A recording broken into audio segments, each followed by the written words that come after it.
All right, so ESPN is reporting that the Lakers still haven't made LeBron James any type of contract offer.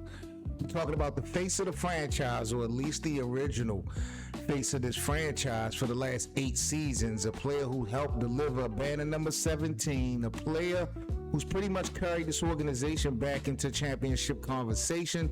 He hasn't even received an offer yet. And I know that the narrative was that LeBron was going to take time with his family in the offseason, make a decision, and that the Lakers front office was going to go ahead and give him time to do so and respect that decision.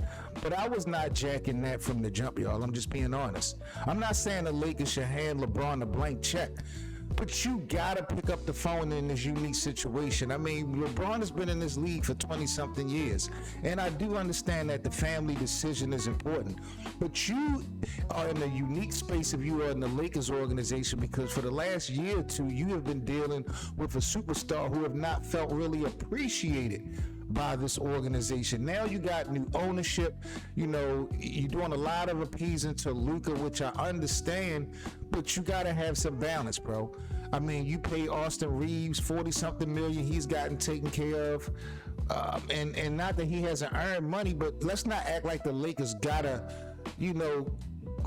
where they were last season without LeBron James. The Lakers would not even have beat the Houston Rockets if it wasn't for LeBron James. So clearly, with Luka being injured and all this other good stuff, you know, and Austin Reeves' his inability as well, this franchise spent years trying to climb back into relevance, and LeBron James, whether you like him or not, helped restore that. So from the outside looking in, this type of stuff feels less about money and more about respect.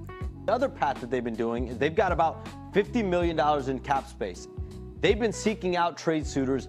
Who can we trade for and absorb and bring into this $50 million? And if they are able to find a player or two to put in there, that impacts what they can offer LeBron. And so it's pursuing both of those, and they have been very active in doing the trade aspect of all of this. So my understanding is there hasn't been an offer out to LeBron James yet as far as his free agency. We'll see how that develops over the next 4 or 5 days when free agency starts.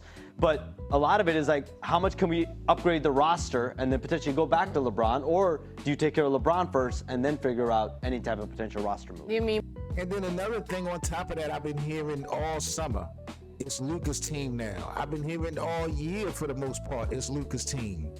I understand y'all notion with that. Luka is definitely one of the best players in basketball. I'm not arguing that at all.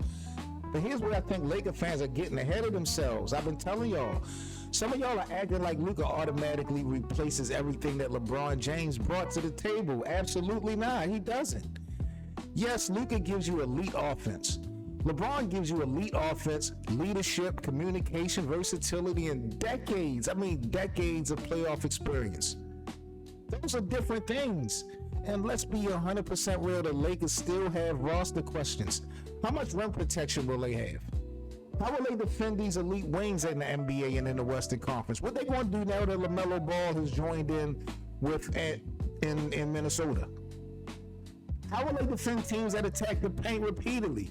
These are questions that still got to be answered. So when I hear people acting like LeBron James no longer matter to the success of the Lakers, I still completely disagree, even from a biased standpoint.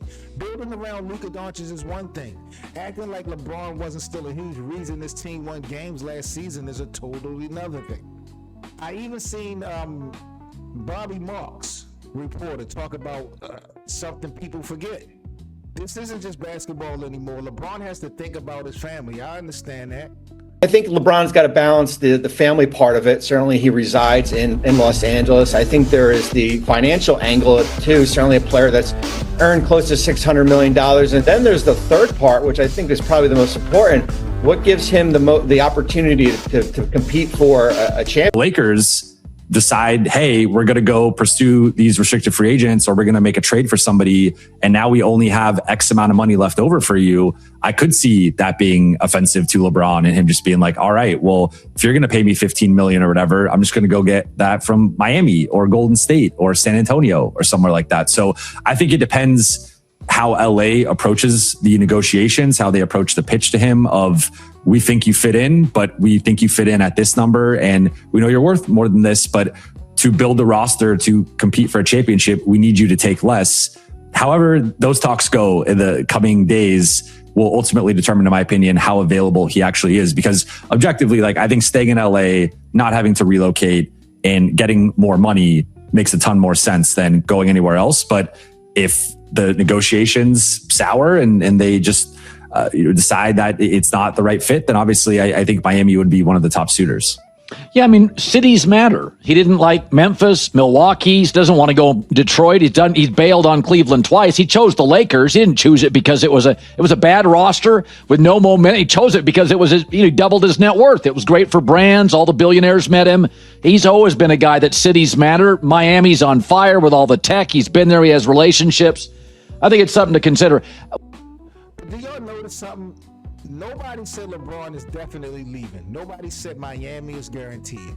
The key phrase is if negotiations go sideways. So basically, if the Lakers decide another direction, that's why this contract situation matters. Because perception becomes reality at that point. If James feels disrespected, in my opinion, that shit is going to change everything. If the negotiations become ugly, other teams are absolutely going to pay attention to what's happening. I think my final take with this, ladies and gentlemen, is that I'm done. Seriously. If I'm LeBron James, I'm thinking about retirement. Not because I can't still play the game, but because what else is there left to prove? I mean, 4 championships, 4 MVPs, all-time scoring leader, 20-plus seasons. If you're trying to settle the GOAT debate, one more ring and on another team where you're going to need some help, it's probably not going to change anybody's mind. I think that argument and that debate is already established within the NBA community individually. The people who think Michael Jordan is the GOAT are probably still going to think that MJ is the GOAT.